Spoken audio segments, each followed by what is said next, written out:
নমস্কার। আমার লেখা একটি কবিতা পড়ছি, সার্বভৌমত্বের পথে।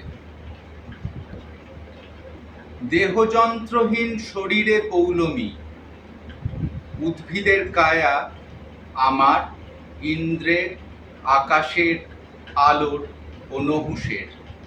আমরা শূন্য, কাঁচুলি ও কটিবাস, আলখাল্লা ও তপস্যা, ধর্মনাশ, রেত, তমিশ্রার মিলন উৎসব।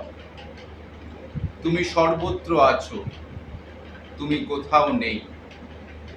মাটির শরীরে অঙ্কুরোদ্গম হলো।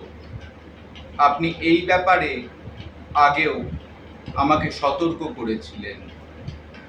প্রকৃতির ঘুম থেকে উঠে ঘুমের বিশ্বের প্রজ্ঞা সূর্যালোকে আর কতবার জখম করবেন শব্দদের।